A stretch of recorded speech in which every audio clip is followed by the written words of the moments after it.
Alright, it's October of last year. I'm chilling in class, listening to MF Doom and playing Clash Royale. It's October, it's spooky time. And in our class, our teacher was deciding on what exact book we're gonna read. It's an oldie but a classic, Frankenstein by Mary Shelley. That book instantly caught my surprise. First off, I knew the IP of Frankenstein, mainly the universal adaptation of Frankenstein, and I thought to myself, oh, he's cool. He's a rampaging green monster. I've seen a lot of those in Hollywood lately. This is going to be really fun to read. But once we started reading the book, that's when I fully indulged and immersed myself to this world. And that's when I realized halfway through reading the book, I am loving it. Like, I was like 2-3 chapters ahead of everyone else. I finished the book way sooner than everyone else. And I took the book with me back home and continued reading it. I never do that with books. I enjoyed it. I loved it. I loved Frankenstein. I loved it so much. And it's a shocker to me because schools give out the worst books to students. They always give out some mediocrity. There's usually like a PSA or don't bully kids type of book.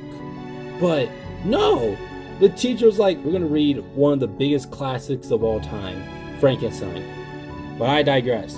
I enjoyed Frankenstein and I want to talk about it for two main reasons. First part is me discussing about the plot of the book. Second one is the project I had to do based off of this book. Other than that, let's get started.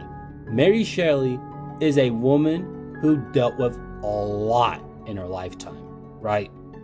So Mary Shelley had 4 kids, and 3 of her 4 kids died at a very young age. Only one of her kids managed to pass through adulthood. While dealing with a lot of that grief, a lot of the story of Frankenstein got edited. A lot of the narrative and the motivations of the characters got changed because of a lot of death that happened in her life.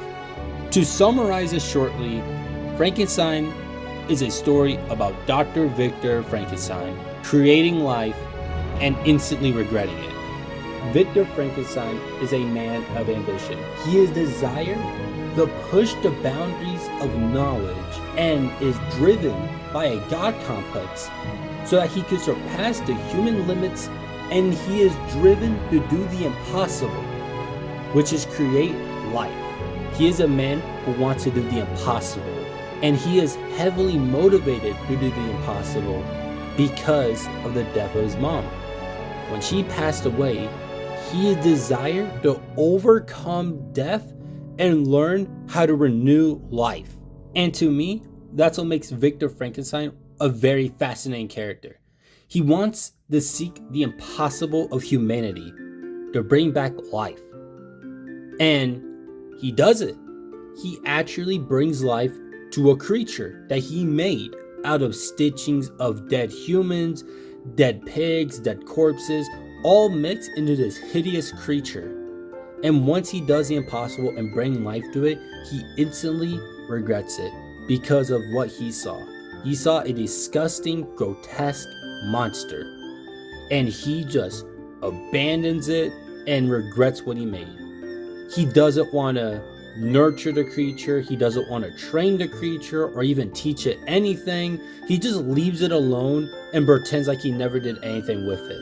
And that also makes him very interesting as a character because he's a deadbeat dad. I love this. I love watching stories where the main character is also the main villain of the story. That to me is always so cool. I think that's why I love Eren Yeager so much. The creature is a broken, sympathetic man who just wants to live a normal life. The creature is a victim of Victor's negligence and doesn't want to harm humanity. But if humanity only wants to harm him and treat him like a monster, the only other option that the creature has is to be that monster. After Victor breaks the creature's promise, the creature vows revenge and seeks to kill anyone important in Victor's life.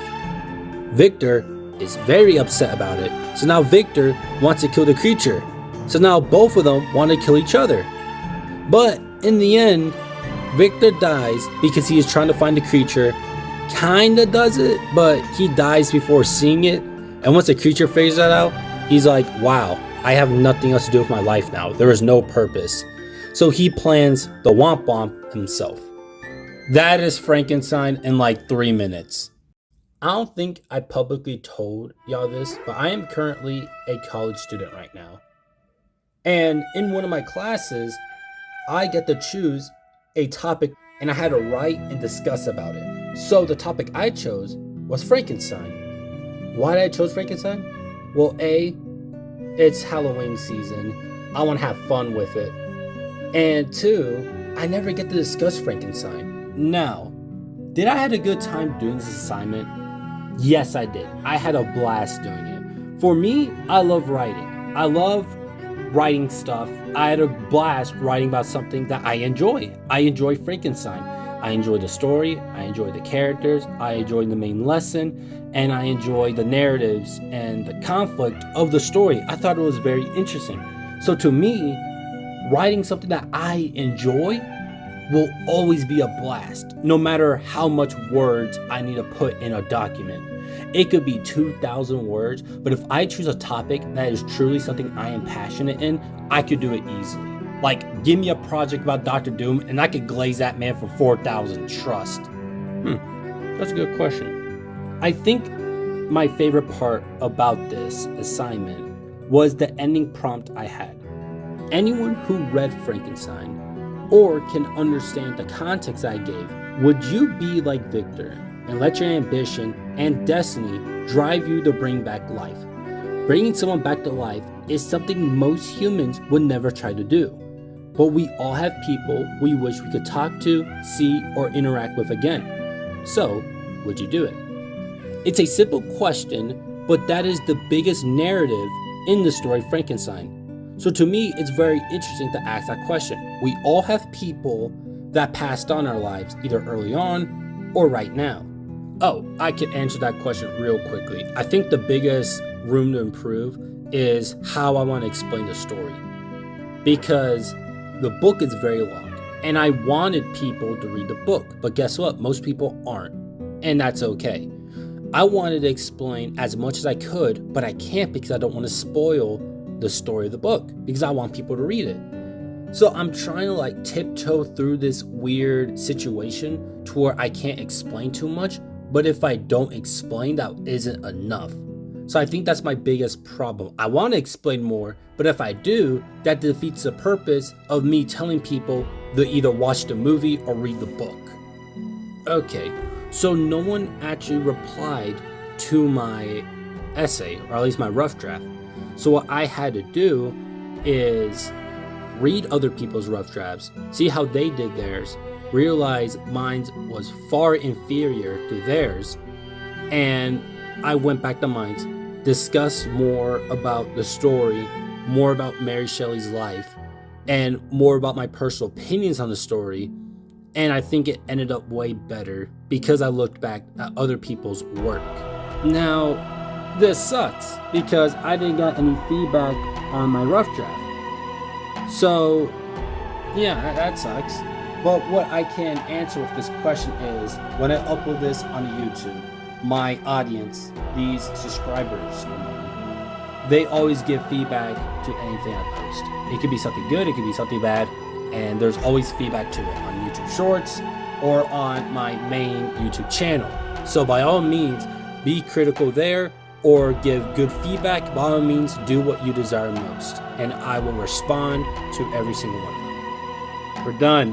Hopefully y'all enjoyed this video. This one was a long one. I will post my opinions on the movie Frankenstein when it comes out. I will find whatever theater is showing it early, and I will watch it because I want to support it, and I think it looks really good, and I want to watch it and review it. There really isn't nothing else I could talk about this movie, sadly, because there's nothing else that came out. Only one trailer, shockingly. And that's pretty much it, y'all. This has been your boy Justin, aka Yoshisaurus, and peace out. Bye-bye.